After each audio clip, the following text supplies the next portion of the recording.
No one in society, your friends, your family, or anyone will tell you this, but in order to become rich, you have to think rich first. It is the process of thinking like a rich person, which is going to turn you into someone who is worth a lot of money. It sounds reversed, like you're supposed to get rich first and then suddenly you'll start thinking rich, but no, you have to think it before you become it. And so in this video, I'm going to explain the 5 main mindset hacks that you need to make in your day-to-day life, that you need to shift in your brain in order to get yourself on that path towards your first $1 million.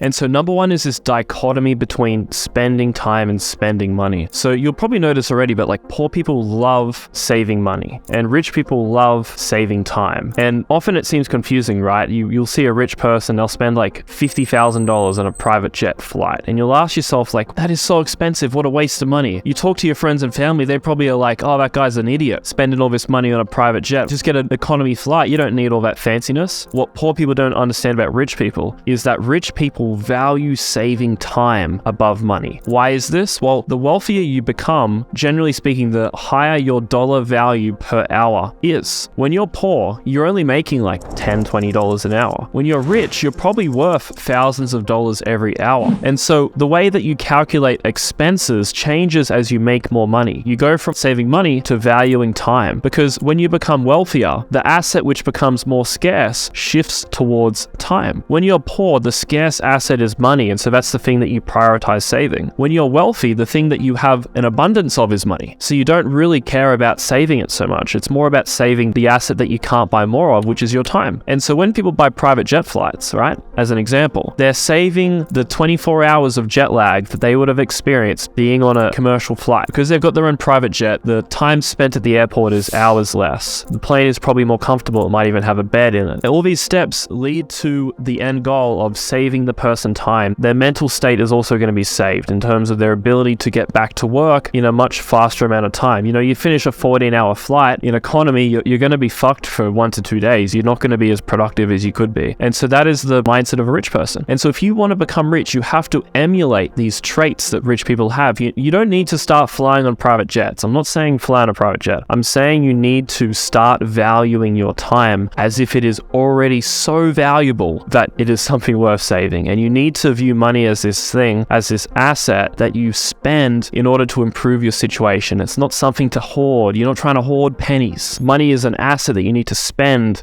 to change your future. And so the second mindset hack is that you need to invest heavily into yourself. There's 6 main ways that you can invest into yourself, and this is the order that I recommend that you do them in. The number 1 first investment is education. Okay, this is going to be masterminds, courses, anything that is improving your knowledge base. Okay, number 2 is going to be mentors. So mentors is basically people around you who are ahead of you in terms of areas that you want to improve in, who can give you advice and guidance in order to help you get to where you want to go in a much faster amount of time. Okay, that's the second most important investment. Number 3 is going to be networking. So when you've got the mentors and you've got a foundational level of experience, you want to start surrounding yourself with higher level people. This is going to be online networks. This is going to be going to higher level gyms. You're going to be hanging out at just nicer locations in general, trying to improve the quality of people that you're surrounded by. Number 4 is businesses. Okay, once you're around good people, you've got guidance and you've got education, you want to start investing into businesses. The reason why business is not the first one is because your first business shouldn't cost much money. Okay, it's only later on down the track that you should start spending money in your businesses. Number 5 is investable assets. So this is crypto, for example. Now you're probably wondering, why didn't you put crypto first, Daniel? I thought you'd do crypto to make a bunch of money. See, this is the thing, like so many people, they get their first 5 grand, 10 grand, and then they put it all into fucking crypto as if that's like the fastest place that they can grow their money. It's a really bad idea. Crypto is number 5 because crypto is out of your control. Crypto is something that you should do as a bonus to your existing plan to get rich. Unless you're the 1% of people who love crypto and are obsessed with it and you just want to stare at charts all day, then yeah, in that scenario, you can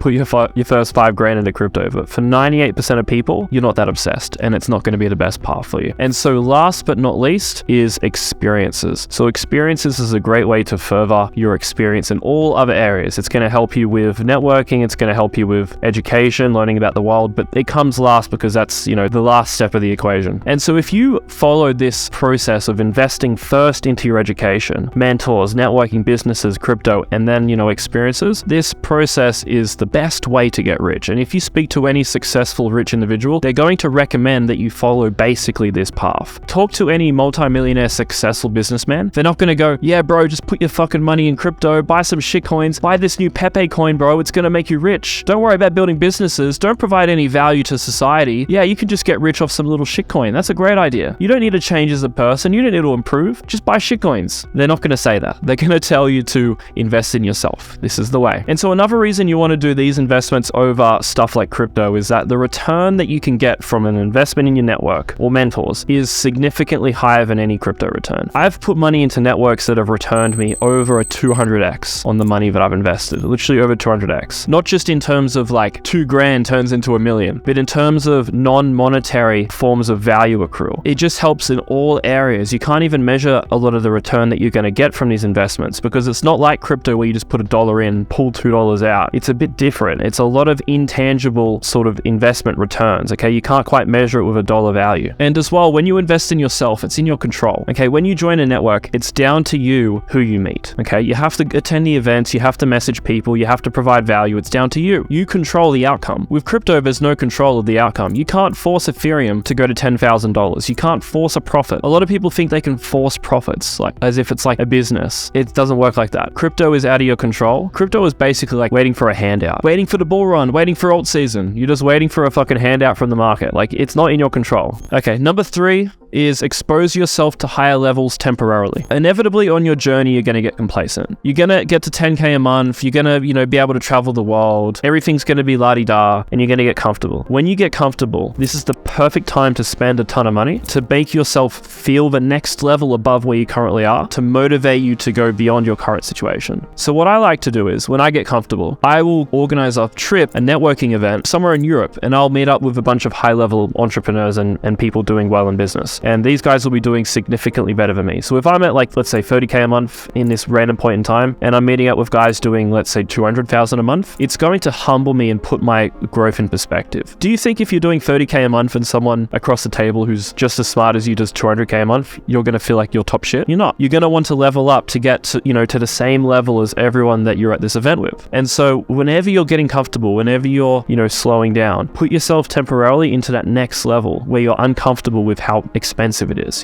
Do things that are out of your sort of income level, but only temporarily. I'm not saying buy a supercar when you can't afford it. I'm saying maybe lease one for a week. Get the experience of what that next level of life is going to feel like, and then take it away from yourself. Rip it away, because then you're going to miss it and you're going to want it back, and you're going to want to continue to that next level. All right, so number 4 is pay for access. Money will get you like 95% of the connections that you desire. Like, if there's someone you want to meet, like a fucking celebrity or a business owner or just someone that you look up to, money 95% of the time will solve the problem of connecting you two together. Okay, and one of my favorite lines that I use sometimes when I'm trying to network with someone that I can't get just purely through an organic interaction is I'll message them, hey, can I pay you $500 for a 15-minute call? It's a bit of a strange message, but it works really well because it does a number of things. Number 1, it shows that you are fucking about it and that you're willing to invest in yourself. 2, it's a no-brainer opportunity. The person that you're talking to will make $500 from 15 minutes of time. And 3, they almost feel bad taking the money and not replying. So a lot of the time they're going to say, okay, let's book a call, but then they're going to go, don't worry about the money. I'm just happy to call. I respect the hustle. Like, I don't want your money. So like a lot of times it'll end up costing $0. You'll get the connection and it will be way easier than any other method you could try. So if you're ever trying to talk to someone, try that method. It works really fucking well. I've used it to talk to some of the best YouTubers in the space in the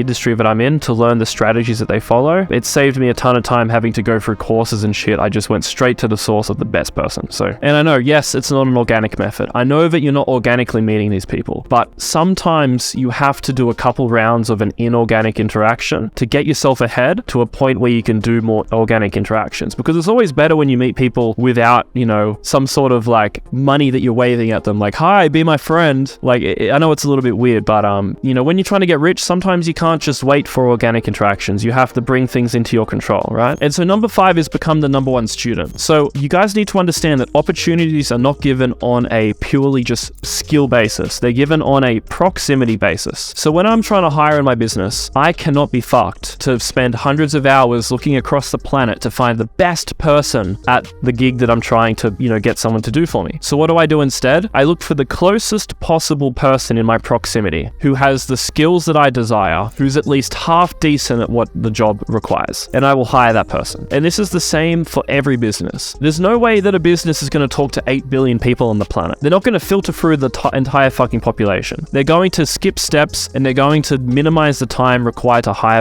whoever they need for the job. So if you're trying to find opportunities to work with high-level people, you need to put yourself into their circles, and you need to prove that you have the basic fundamental skills to complete the task. Think about Andrew Tate, for example, of Hustlers University. I got hired for Hustlers University. Now keep in mind, I am very fucking good at crypto, but I know for a fact this guy's better than me. There's dudes that live in their basement who do this shit all day who are better than me, but they don't know Tate, they're not in War Room, they're not in his circle, so they don't get picked for the gig. I got the gig because I was in the closest proximity. I was the closest possible highly competent person, okay? And this is the same for you guys when you go out and try to get opportunities. It's going to be the same process. And luck shouldn't be viewed as something random. Like when I get these roles, when good things happen to me in terms of like people that I meet or opportunities that come up, it's never really random. It was always engineered. It was never like, oh, oops, accidentally met this millionaire. It was always engineered. It was like, oh, well, that was sort of expected to happen. You can't sort of predict what the luck is going to look like, but you can basically create some form of luck. So like when Tate was like, do you want to work in Hustlers University? I did not 12 months ago envision this plan of it happening, but I knew that if I made myself the competent person within this circle, that an opportunity would eventually come up that would be worth my time, okay? So I didn't know what the luck was going to look like, but I knew it would come eventually in some form, and that's how it worked out. And so that's the 5 biggest mindset hacks to get to your first $1 million.